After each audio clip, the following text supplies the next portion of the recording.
Welcome to the day 3 of the Back to Homeschool Challenge.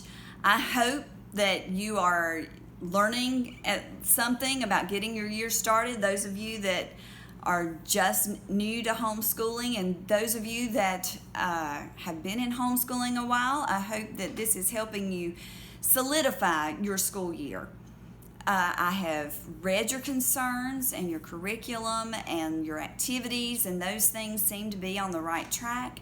I wanted to touch on the concern about what do I do with a preschool kindergartner.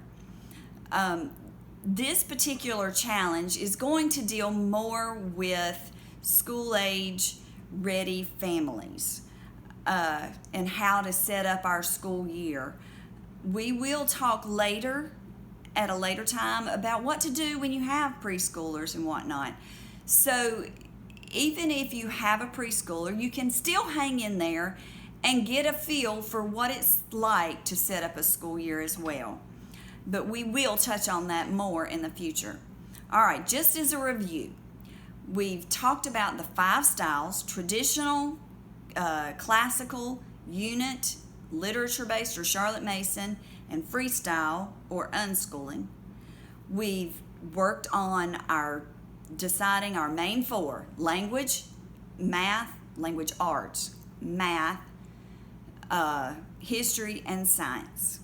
And then we were deciding the extras, the feast that Charlotte Mason calls it, where you spread out a feast of ideas for children to glean from. And then those extracurricular things like sports and art lessons and co-op and vacations and field trips, all of those things, we need to know what we're going to do ahead of time for at least some of those things, so that when it comes to setting up our schedule, our calendar, we know what we've got because a lot of times homeschooling gets put on the back burner if we just react to what happens in our calendar rather than having it scheduled out at least a little bit. So today, yes, we are going to set up our calendar. Now, I'm meaning our year-long calendar, not our day-to-day what we're doing. We will do that later. First thing that you need to know is your state requirements. In our state, it's suggested that we do 180 days because that's what the public schools have to do. I try to stay as close to that 180 days as possible. There's some years that I've gone over as far as it goes because we just kept on going. We were enjoying ourselves. So we just kept on going. So we had more than 180 days, but most of the time I try to keep it as close to that 180 days so that if there's ever any question, then I can say, okay, here's what we did. There are some states that you have to keep a specific record of what you did for each day, or you have to school between this period of time, or you have to school so many hours. So you need to know those logistics of your state. The next thing you need to do is what days are you going to take off for your holidays, for your vacations. If you can go ahead and schedule those ahead of time, you'll kind of know, okay, I have 2 weeks off at Christmas, so we're going to have 16 weeks before Christmas and 20 weeks after Christmas, that kind of thing. You need to decide whether you're going to do a 4 or a 5-day week. Different people do it different ways, especially if your state does not require you to do it 5 days a week.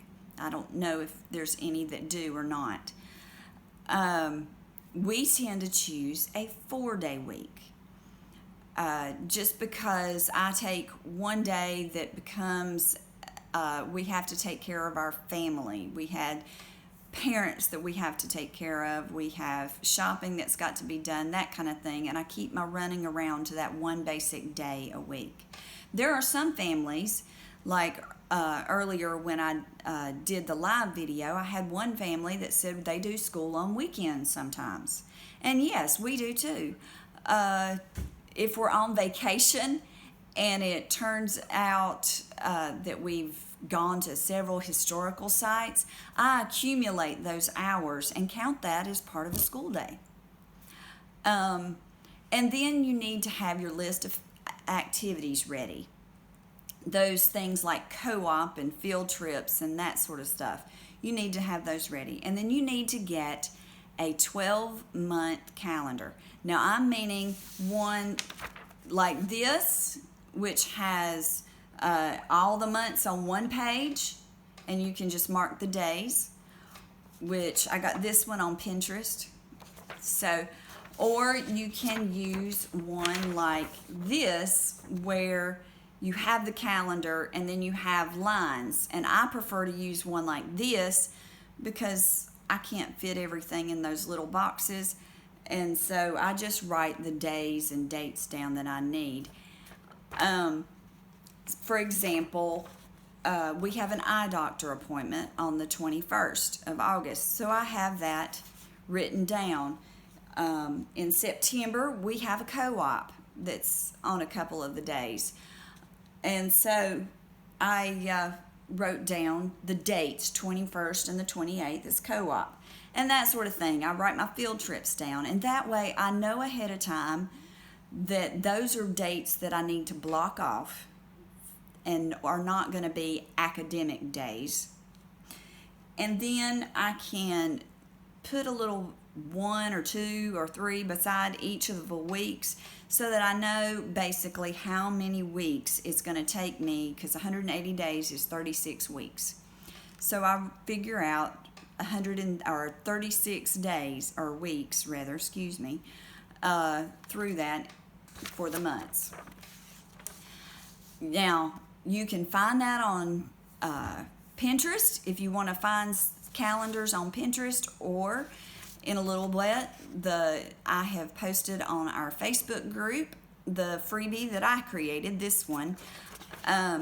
There'll be one that has the names of the months, and then there'll be another one that does not have the names of the months in case your school year starts in January instead of August and you want to do the full calendar year of your school rather than starting it right now. That's up to you how you do it and which type you use. It won't hurt me a bit. Now, you can color code this. You can letter code it, like putting an F for field trip or blue for field trip, whatever you want to do. Or you can secret code it. It doesn't matter. Just so you know what those little marks mean is all that it takes. So today's challenge is to make out your schedule, make out your year that shows the dedicated school days and holidays and field trips if you know them, or vacations if you know them, that type of thing. You can be as detailed or as basic as you like, and share a picture of it on our Facebook group so that you can show us what you have done, and it might spur on some ideas for other people. Especially if you use something that's different from what we do, what I've shown you today. Thank you, and you guys have a blessed day.